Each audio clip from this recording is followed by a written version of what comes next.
Very good evening to everybody. I am Koral Dasgupta. TMYS welcomes you to the stories of floods and displacement under TMYS Review September 2021. We are calling for submissions of stories, essays, and poems as a part of the project.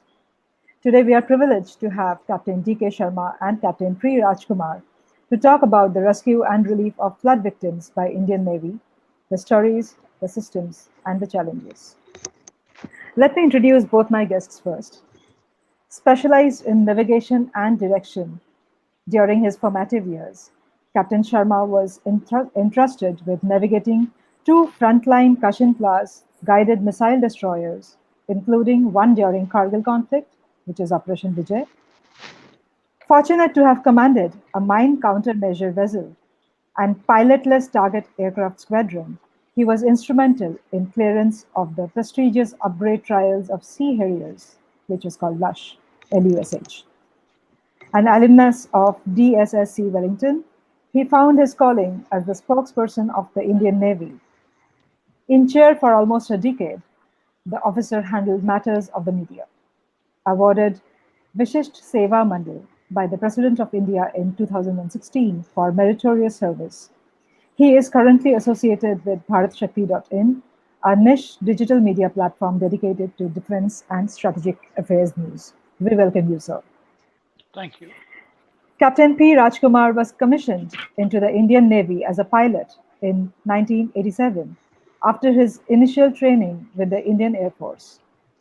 He had been highly experienced naval aviator with over 5,400 hours of flying in 33 years of commissioned service. He was awarded Nausena Medal and Shaurya Chakra for his daring rescue missions in Antarctica in 1992 and Cyclone Okhi in Kerala 2017. He has been conferred Asian of the Year Award 2019 by the Straits Times Singapore for his death-defying rescue flying during Kerala floods of 2018, where he saved the lives of 114 people, all of whom had almost given up hope. We welcome you, sir. Very Thank you. privileged, very happy to have both of you with us today. So I will first move to Captain D.K. Sharma and request you to help us. We are civilians, as you understand, and we have less idea of what the armed forces do. The only thing that we know is any kind of trouble and call the armed forces. So if you could help us understand the role of Navy in situations like floods. Okay, very good evening to all the viewers and very good evening to Coral for inviting us here and sharing our thoughts with you all. Insofar as the role of the armed forces is concerned, let me tell you, we are mandated. We, as in I am talking as a retired naval officer, that and pardon me if I keep on, connecting myself as somebody who is actually, retired, but it doesn't go out of my blood. So coming back to the role of the armed forces, this apart from war fighting, Indian Navy is also mandated with the diplomacy, constabulary, and benign roles. And in the benign role comes the help during humanitarian assistance during disasters. So that is called the HADR role. And we are pretty prepared, you see. After all, we are one of the arms of the state. And should there be a requirement that if a natural calamity has happened, or an earthquake, or a cyclone, or a flood has happened, and if it is going out of the hands of the state administration, they have all the right to seek the help of the armed forces.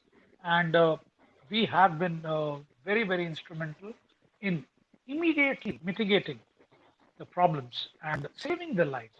You see, the first thing which needs to be done during all these disasters is to save the human life.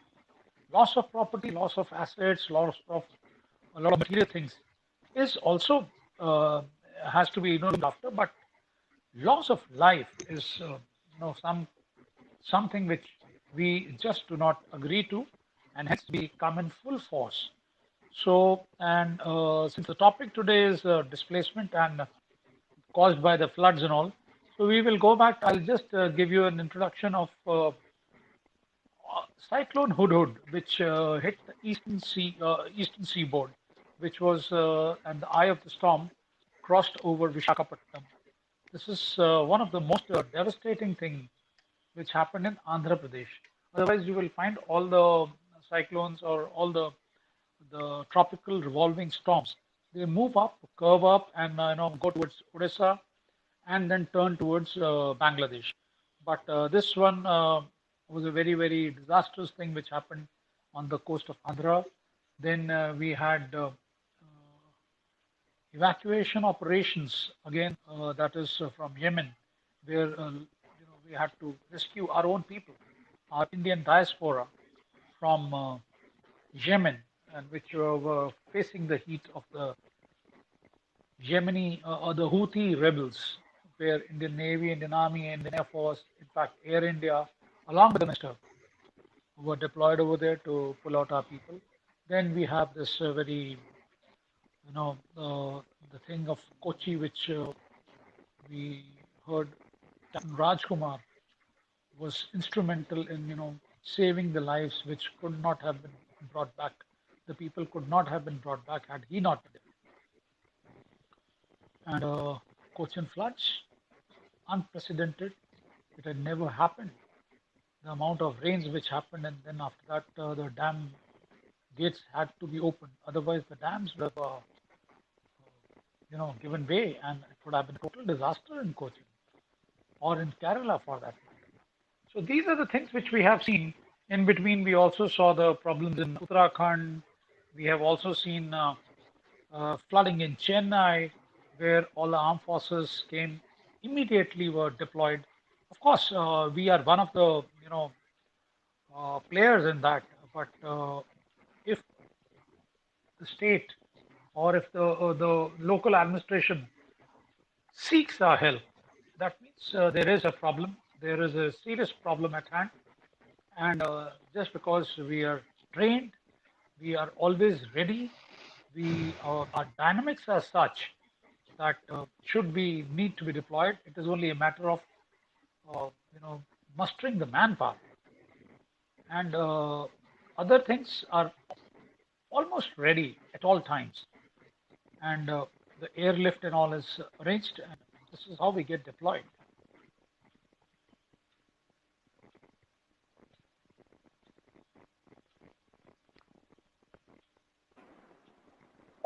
Am I audible now? Yeah. Yes. Yeah. So I'll come to you, Captain Rajkumar. I have read and heard about you, and even Captain Sharma had the first time when he spoke to me about you, he said that he's a hero. So would you please tell me a few things, or tell me about your experience, your overall reading of the situation, of a flood situation, from all the experiences that you have had, which actually makes a person a real life hero? Let me start by saying, DK is a good friend of mine. We go back many years in the Navy. All that what he spoke, I can assure you, it's all exaggerated, and he just speaks purely because of the fondness that he has for me. There are thousands and thousands of heroes, unsung and faceless, who have put in their shoulder towards help of those the unfortunate ones who were caught during the calamity that happened in our state. I was just lucky enough to be in the right place, right time, having the opportunity to have flown so exhaustively for this mission. If someone were to tell me about 30 years ago, that is when I started flying the Seeking helicopter, that you would fly one day, you will fly this helicopter over a city so jam-packed like in Cochin, which has got so many high tension wires, the high rising mobile towers, and I would have called it as a joke, because this aeroplane is not meant to do that. And in the Navy, we use it for the primary purpose of anti-submarine warfare and various other roles for which the aircraft is designed.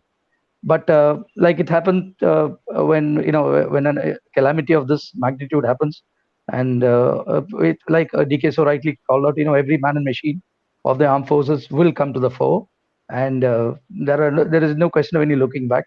So it was kind of it was like I would say it was a day of reckoning for each one of us.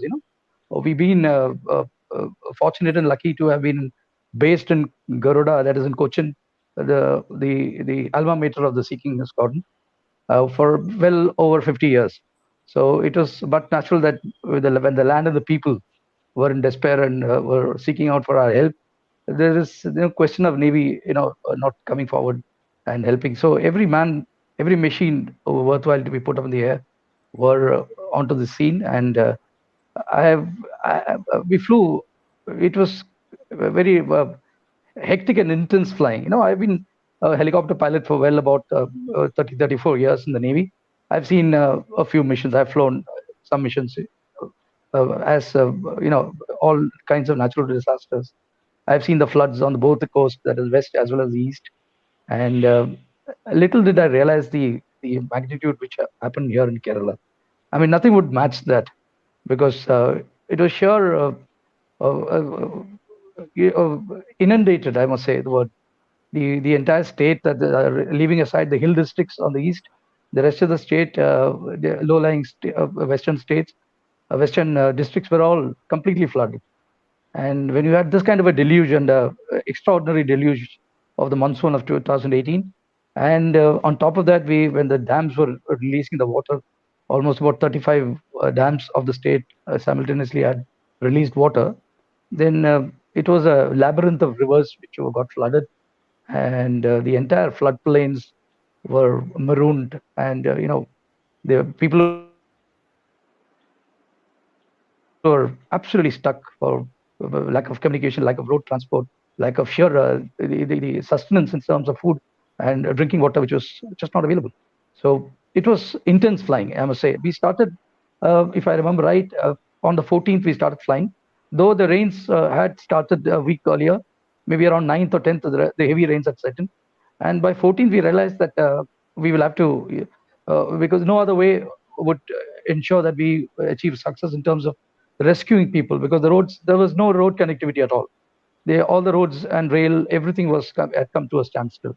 So the only lines of communication which was available was the air, and that is the only way that we could go and rescue people. So every aeroplane which was available to us in the Southern Naval Command were put to use, and Navy came out with full strength in terms of whether running of medical camps, running of rehabilitation centers. The people whom we were rescuing, they were all boarded and lodged in the naval base in relief camps, because they could not go back to their homes, because there were no homes left for them to go back. So it was that intense. That is the kind of operation that we did, and probably one of the biggest rescue flying which has happened in our country ever that I can remember. True. Going back to Captain Sharma, I would, I have often been wondering that probably since the Navy is already in water, or they probably know the dynamics of water, is it something like the Navy gets to understand the situation of the weather, and they get to predict floods before the rest of the country does? Is there any such situation?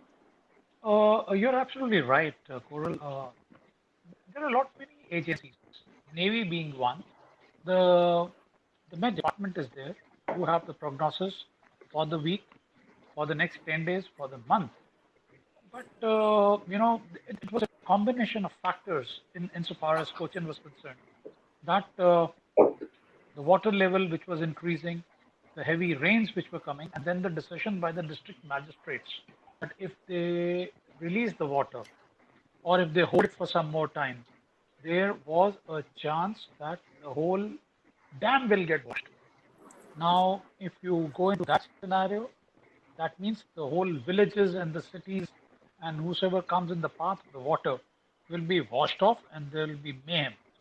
So in this, probably they were a little late, but they never anticipated this kind of a downpour, plus what happened here. So it was, but then once the situation was studied in various operations rooms, the state operation room, the naval, we had a naval command over there, where a CNC 3-star officer was there, and it was decided that all hands, everybody. It is a training command, and we have a substantial number of people available over there. And the Navy stopped the training, ceased the training, and every hand was utilized, and they were spread out, and the areas were divided by the state administration. What will go to the army, where all the navy will go, where the divers are going to go, where the air effort is going, and it was all hands on deck, and it was a very, very closely coordinated operation which was being monitored by the Chief Minister of Kerala and also by the Government of India, the Prime Minister over here, the Defense Minister. I mean, say everybody, and you see there was so much of pressure. The amount of NRIs who belong to this state is not, you know it, and every family has got a man outside, and the pressure is coming in. What is happening? What kind of help is being given to the parents, medicines, and you name it. I mean, say the work was so much, but all our agencies, like it is a hub and spoke kind of arrangement which happened, that everybody contributed immensely, wholeheartedly, and that is how, with so much destruction, but not much loss of lives. So that is where it was a complete success. And I must also tell you that Raj was telling, the only communication was by air, and the Cochin International Airport was totally inundated. It was only the naval airport which was available, and we made it ready. So all the relief of the Air Force Army was landing there and then moving. It was very difficult to move them by Yeah. roads because there were no roads. The whole road heads and all this transportation was a big challenge, and hence all the aircraft, all the helicopters were used. The fixed wing were used for doing the surveys that where things have to be sent, how where the destruction is more, where the effort is required, and it happened, and then the way the naval community prepared the evacuation of people and brought them and made them comfortable. Because as Captain Rajkumar is saying, that whosoever was being evacuated, there was no way that they were going back, which means ladies, children, and we didn't have that many, the women caretakers. What happened? The naval wives pitched in. So there was a separate Oh my hangar God. in which only ladies were there and children were there. And it was,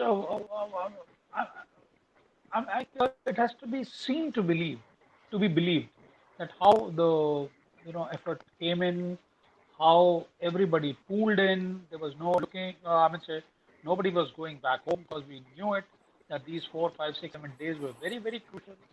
That if there is any laxity, then we'll repent for long. So that was not allowed to happen. And Army, Air Force, and all the help coming in from all the air bases, tremendous. And you said that the Navy is used to it all, but you have the engineers branch of Army. They also sent in their boats. They call it bout, B-A-U-T, bouts. Those boats were there. And everybody, our divers, of course, they are much more trained. But you saw that in Kochi floods, all the fishermen folks, they never turned out to sea to do their fishing. They stopped their business and they looked inside. And that is why I'm saying that it was all hands on deck. Everybody, whether it was the doctors, the paramedics, the forge, the armed forces, the fishermen, everybody was there. Everybody. It was a classic example of a real HADR operation. I will come to this fisherman thing because it's very intriguing. But what also I would like to ask before I move to the next question is, you just mentioned that when there were no women to assist women, the Navy wives came forward. Was it a volunteering thing, or they are prepared to do that in case such need arises? Rajkumar to answer. Yes, please. DK is the right man to answer this. Anyway, he spoke so exhaustively on this. I guess it is a voluntary organization. The NAVA, that's the Navy Wife Welfare Association, as the name suggests, is definitely a voluntary organization. But they have done some phenomenal work in the years in the past, whether in terms of help for the underprivileged, the people who depend on the Navy, and the kind of outreach programs that they run. And he so rightly said, DK very spoke loosely about this. If you were to come and see the way they handled it during the floods, the aftermath of the floods, in terms of whether the relief camps that they operated, like the women and children were being looked after by like their own. And I must tell you, I've gone and had a couple of meals with them, those people whom I had rescued. And evening I would land up at this hangar which DK mentioned, and I would share a meal with them. And every Navy, the Nava ladies were there; they were present, and the people whom the Navy had rescued, or whom we had rescued, and were being rehabilitated in this hangar, they were so happy. They were in no hurry to go back home. And that is the way the Navy were looking after them. I must also add, disasters, when it strikes any nation for that matter, it is it's never kind. And devastating floods, as it happened in Kerala, it seldom can be called as a moment of A moment of pride. absolutely. I would say that a moment of truth, more to be precise. And it also gives an opportunity for the society to show what kind of resilience, what kind of the strength that the society holds. And I must add here, every people from every walk of life, whether it's students, whether there are NGOs, whether in terms of the Rotary clubs, the other social organizations, thanks to the social media, they all came up, triumphantly up, and were ready to help. And it was a story which probably will be heard, and which will form part of the folklore of Kerala many years later. And the kind of efforts which were put in, which helped people to help them deeply to settle down in their lives later. Right. A question that any of you can take, or you both can come in for this. You mentioned about a hangar where the people you rescued were taken to a hangar. Now, those who had been rescued, obviously they had come leaving their whatever property they had, right? Uh, in such a case, when you take them to a hangar, and of course you give them the minimum required to rebuild their health, maybe, and is there when these people are taken to that hangar, is there a thought on their minds, because they would be deeply afraid, frightened, mentally messed up? What is a hangar? What is in there, and how do people? Yeah. Let me answer this question of yours from the point from where we pick up. Let me take you back to the place where we take off from Garuda, looking out for people who are in despair and who needs to be rescued.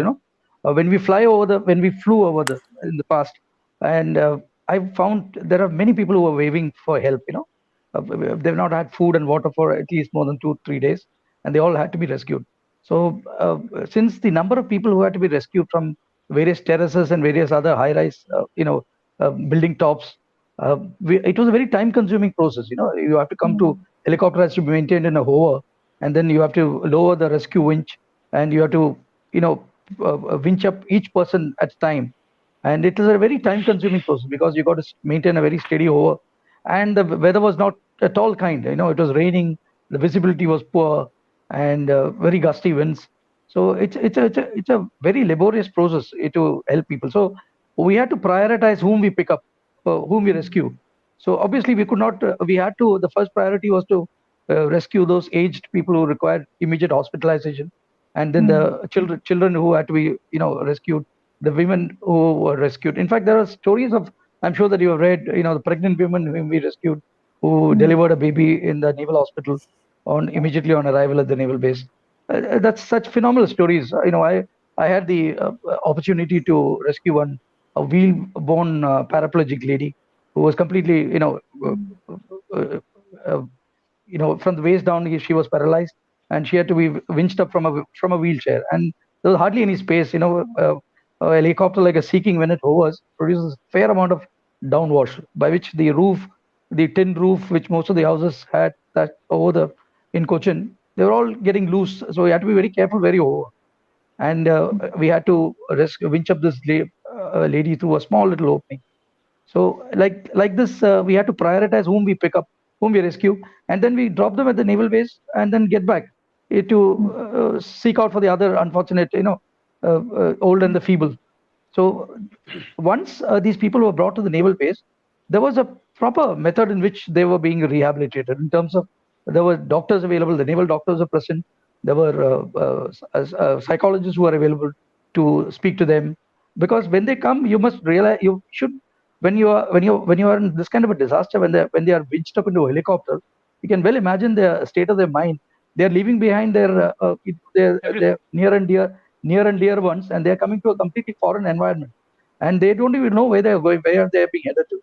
So when they land at the Garuda and then they're taken to the naval hangar, they have to be, calmed down. They have to be, taken care. They have to. So they're not sure what is the state of their people whom they have left behind. So the Navy had even provided them the mobile phones, the connectivity with which they could speak to their near family members, and to make sure that things, they don't get unnecessarily worried. And that is the kind of measures which the Navy went on to take to assist. Right. Koral, I'll Captain come in here. What Yes, please. Captain has Yes, told. please. You see, once we brought the ladies, the elderly, the children. Now our ladies, that is the naval wives, they also divided themselves and they were available 24/7. It's not that during the silent hours there was nobody. Right. No, there were ladies, senior ladies, who had a good experience of being in the Navy, and what help will come from where. So we had nurses, we had doctors, we had wives, we had children, we have our own daughters, because our schools were shut, everything was shut. So all our central school, Kendra Vidyalaya, Katari Bagh, all the children, whosoever was volunteering to help the people, they were there. And because it was a kind of a cause where everybody wanted to contribute, and we had to provide relief as well as succor. We had to, give that kind of confidence to people that don't worry about it. Everything will be, safe. And then making sure that talking to their near and dear ones. So provide them the telephone, because their phones were all dead and finished, gone. They didn't know. They were looking for, protecting themselves, not their gadgets. So once they came, and then we were on, like I was there in Delhi on the studios, we were giving the telephone contact numbers to all over the world on social media, so that should you want to talk to your parents who are stuck in Cochin, or who have, likely, these were the lines on which we were talking. And this is the communication was a very, very great bridge, which brought a lot of relief to people. You see, otherwise people lose their calm and cool, and they want everything for their parents. And so the guy who was on, say, some kind of life-saving drugs, whether you need an insulin shot, I mean, so how will it come?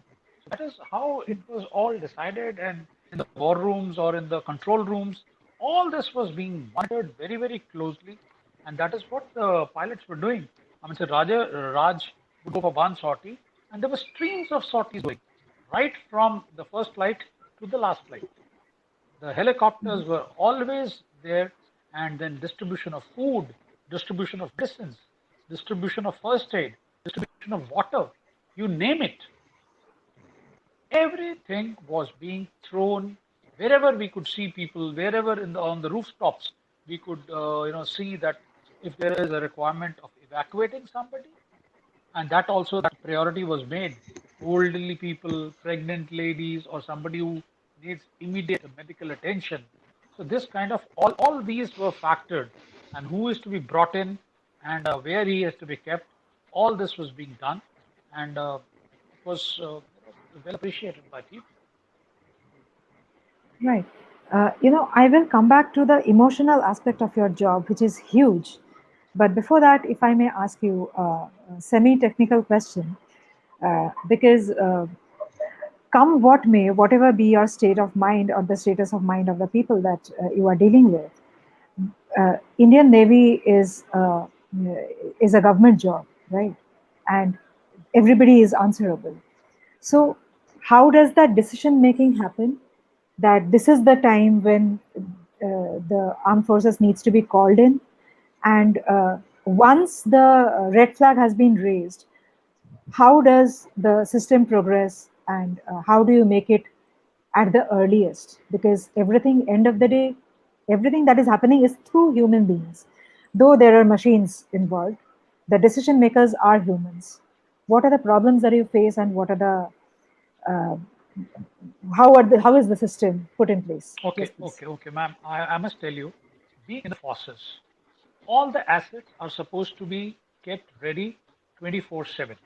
There is no way any commander, or for that matter, Raj was commanding that squadron, that he can, spring a surprise. That's my out of my 7 aircraft, two are not working. Sorry, Mhm. you are entrusted with running this squadron efficiently, which means that at any given time, if you are supposed to keep 6 birds ready, birds is a helicopter, Okay. ready, that means they are ready.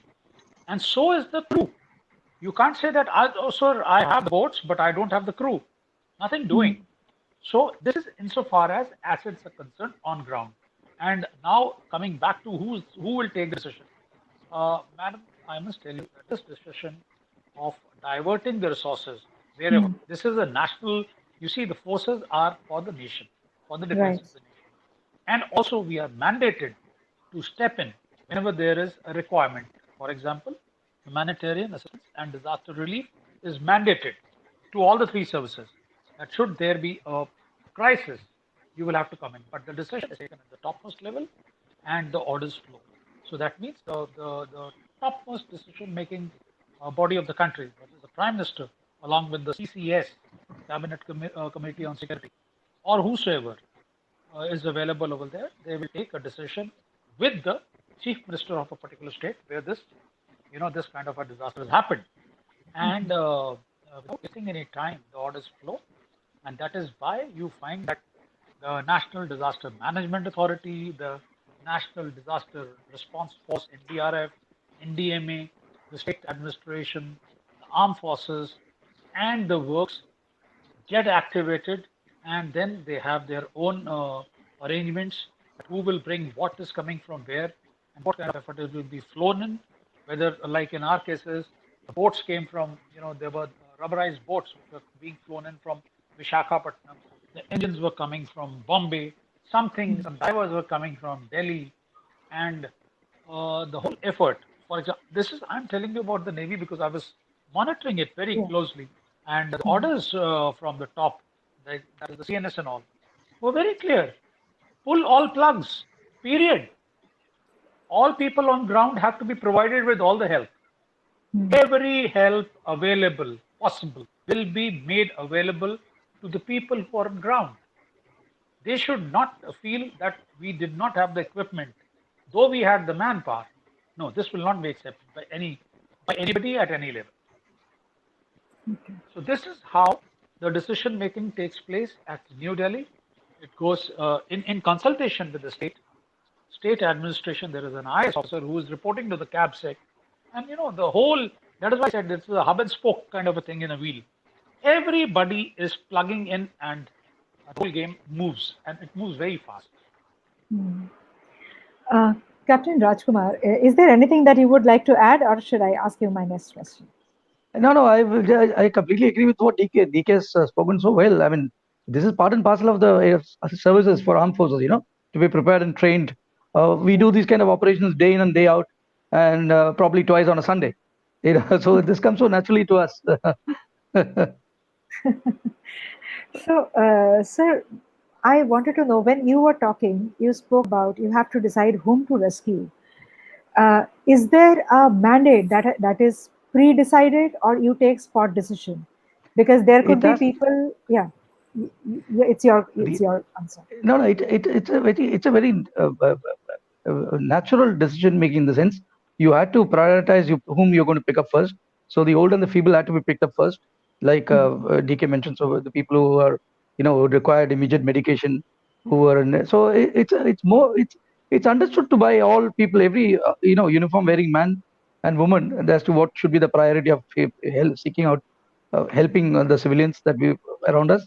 So, and in any case, when you go with a helicopter to seek out and rescue people, you a large amount of on the spot decision you will have to take. You'll have to evaluate as to how many people is it possible for you to rescue from one spot. What is the kind of load that you're carrying inside the helicopter? So those kind of decision makings, those are all on the spot decision making. We evaluate the risks was what is the kind of risk, and then we take a decision. The captain of the aircraft will always take the decision as to is it safe enough to pick up another 5 more. Is it or is it we are exceeding the limits of the aircraft? So these kind of decisions has to be taken and on the spot. Right. So, during your entire operations, which is total firefighting mode, what kind of cooperation do you receive from the system, from the bodies that you are connected with, or even from the ground level? Uh, would you like to recall? Ma'am, I'll take on this. You Uh, see, uh, we have a very strict hierarchy. Hmm. The CNC is there, the Chief Minister and his team is there, Hmm. the State Chief Secretary is there, then you have the district magistrates or the district authorities. So Hmm. there is nobody crossing the path of anybody else. Right. It has to be a synchronized effort where one should not be getting into any kind of conflicting paths. So uh, insofar as coordination is concerned, it flows from top to bottom because right from the topmost man to the bottommost soul available is plugged in into the system. Everybody knows their duties. We know our jobs. We have been trained like this. We keep on doing these exercises day in and day out. That should this be the requirement, what is expected out of me, and of course, the tasking will come to me. That is why I told you that there were, kind of operations rooms set up, joint operations room, where we had the civil administration representatives there.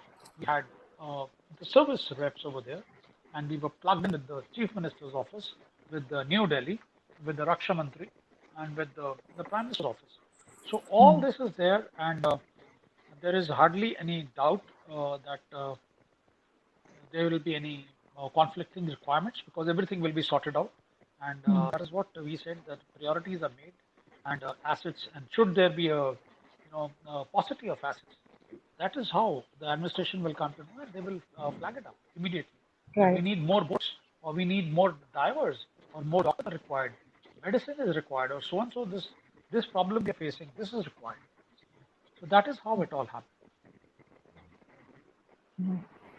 One question that comes to my mind whenever I talk to anybody from the armed forces is about your training. I mean, I know that training is an ongoing process for you all and it never stops.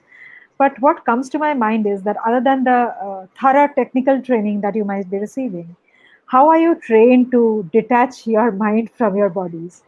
Because yours is a very emotional job, but you are personally not allowed to be emotional. How does that? How do you get into that space? Is it cathartic? it's a Koral, that's a very organic process, I must say.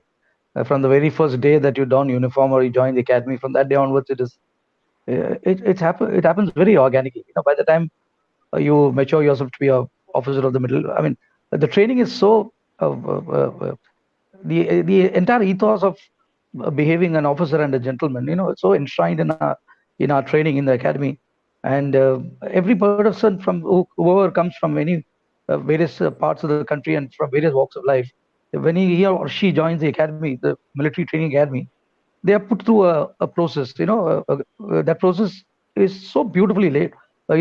Catering for all these requirements to sharpen your mind, to sharpen your body, to sharpen your emotions, and your leadership qualities are fine tuned to Hmm. make you a person of worthwhile.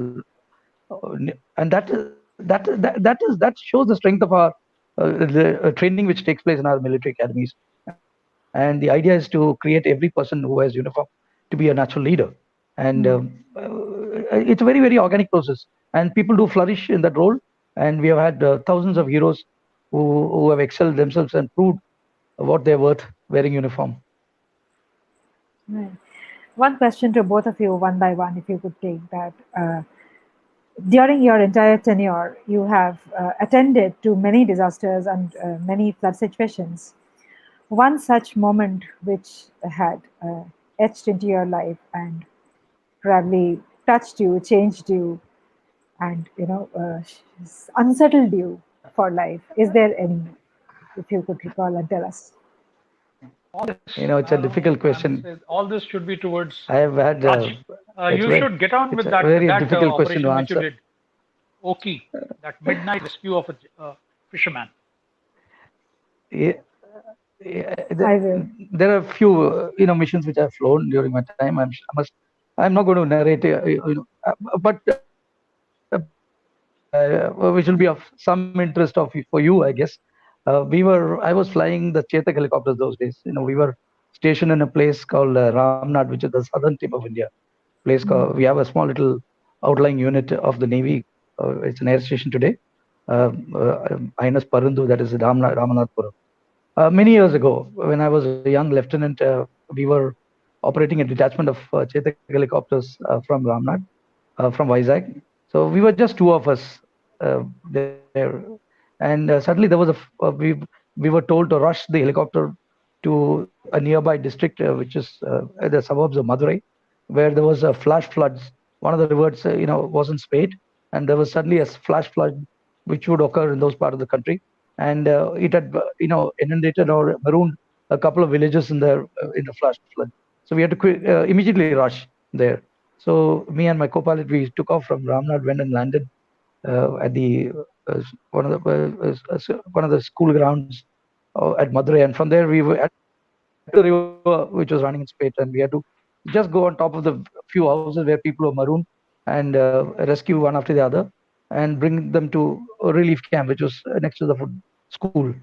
So we started operating, and as you know, Chetak is a small helicopter. At the most, we could carry about 4 people at a time. So we went into hover, and we were winching up one after the other.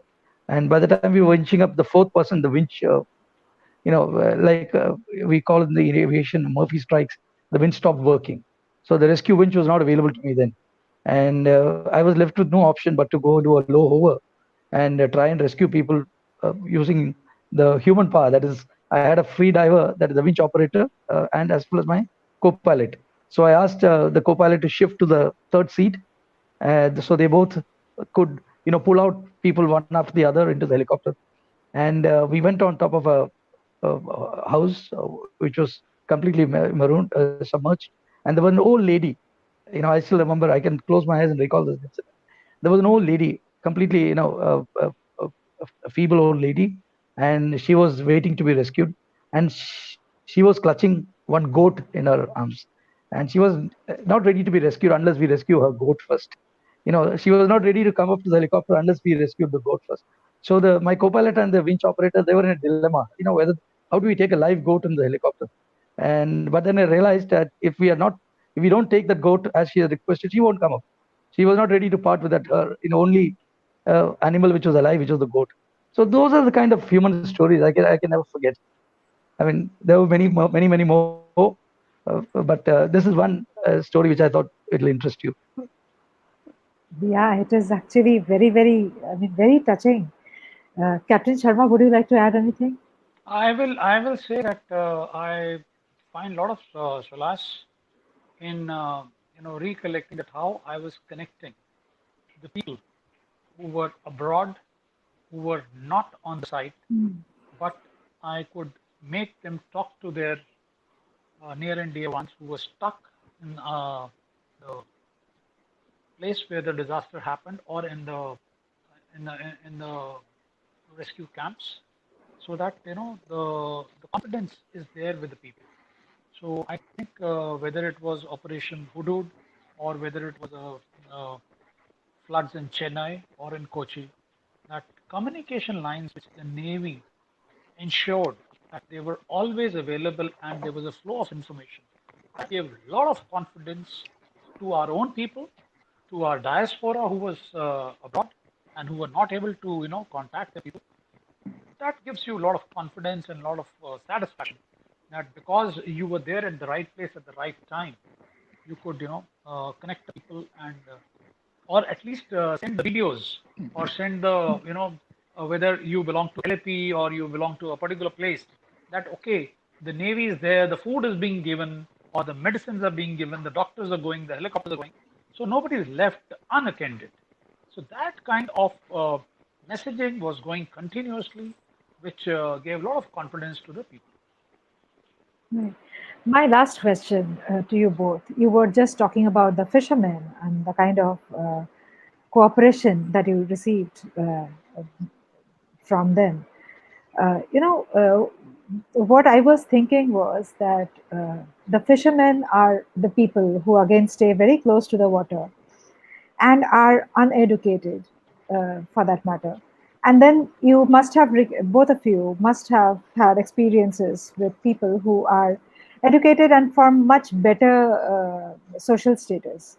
Do you think that a situation like flood levels everybody and everybody's mental state, or it is the experience is different Ma'am, for? no amount of money could have helped the people that day or that 1 week. It was the fishermen who brought in their small boats and pulled out everybody. They ensured, the whole fisher folk community on the coast of Kerala, rather than going out, they turned inside and provided help, food, water, medicines, and rescuing people from low-lying lands to the higher side. I'm saying this kind of resources are not available. I might be a Absolutely. moneyed man, but you can do nothing. Philanthropy can do nothing. The money will be there, the asset will be there, but where is the man to run it? We don't have that boats with robos who can go left, right, center. Sorry, and the topography, knowing that area, where to go. All these small, sparsely populated villages. A house is separated from the other house by 100 yards, so you don't know who's there, which old lady is there or old man is there, and where is he right now. So these small fishermen who went out and pulled out everybody to safety. Great job done by them. I mean, so it was a lesson learned that how our own people are spread all across. It's only how to get them together and come over, and win over the situation. Absolutely. I think Captain Rajkumar has some internet issues to which he just went out, and he'll be, I'm sure, coming back. Before that, before we end the session formally, if with your permission, if I may share a few photographs that Captain Rajkumar had shared with me. May I, sir? Yeah, why not? So I'll just try to share the screen and show the people these photographs. If there's anything that you would like to say in response to these photographs, please do.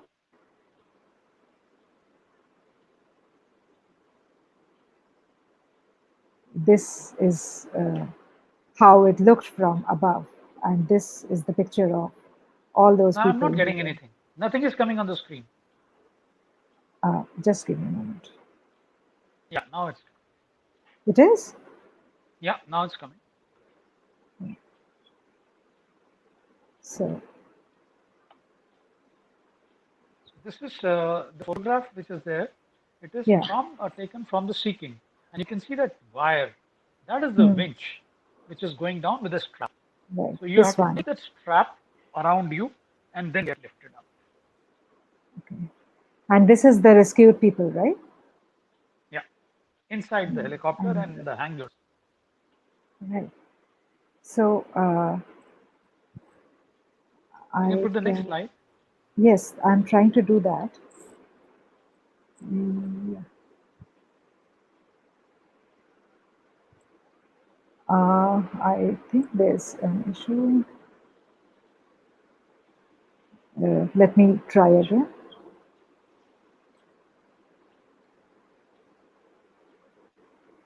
I think Rajkumar sir is back. Yes. Yeah. Can you see? Can you hear us? Yeah. Yeah, of course. I'm so sorry. No problem. I got disconnected in between. Yeah, go ahead. Yes, I am just doing that. Can you see this? Yeah. Yeah. Yeah, I Again, can. it's off. Like I said, it's a lovely picture. It speaks 1,000 words. Yeah, yeah. So this one is Captain Rajkumar in his helicopter, right? We can't see anything. I can't see anything. We can't There's see. some I was problem. talking about the picture of I was talking about that Bangladeshi picture. No, You now that can't. is also not coming. The screen is black. Yeah, Is this it is coming Okay, now? okay. Now I can see. now. This is the Yeah, one. now This it's is coming. the helicopter which he was Yes, this is piloting. the Yeah. helicopter Yeah. that he was piloting. And this one, Captain Rajkumar, if you could tell us a little bit about this one. I think this one was taken. I mean, these signals it's not a it's a doctored photograph, right? Doctored in the sense that it has been taken in a way. Technically, it has been taken. It's I'm. not that someone at bottom has No, taken. one of the sailors was down below. No, one of the sailors Oh, is okay, down below, and somebody okay, has been pulled up, and now the winch will come again down below because there is a okay. series of people. At one point in time, he was I'm taking at not. least 40 people, 30 people, 40 people, and one after the other they are going inside. So this is the commando carrier, this aircraft carrier, or this aircraft. Otherwise, is a commando role aircraft which has got a lot of space inside, and a lot of people can Okay, come so in. it was one of your crew that was down and he clicked the Yeah, photograph, is it? yeah, correct, correct, correct. Okay. So here is another one. I think is this the photograph that Captain Rajkumar very briefly mentioned? The old lady being rescued? I, Yes, see this. No, there was. that he's talking of long time back. That was in Uh-huh. Madurai, but this is this operation, 2018. Okay, Kerala. Yeah, My God. it's not possible, ma'am, to get people out, to convince Yeah, them that you need to go on a winch. In their life, they have not done it. I have not done it. I have never yeah. been winched up like this, and that too when you are seeing inundated water all around. That I am going up. Where am I going? Where are they taking me? And It's moreover, a difficult probably they situation. have left a few below, right? I mean, they were getting Yeah, lifted, that's but not like. necessarily. The 90% of the family is down low. They are just Hmm. being pulled up because he is feeble, he is old. The Huh. young man, able-bodied people were not taken.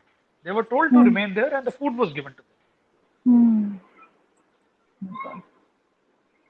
And this one again was taken from the top, right? from top. Here I Yeah, can see yeah. someone bringing the Yeah. person. Hmm. Right. Huh. So thank you so much, both of you, Captain DK Sharma, Captain Rajkumar, for this really interesting session.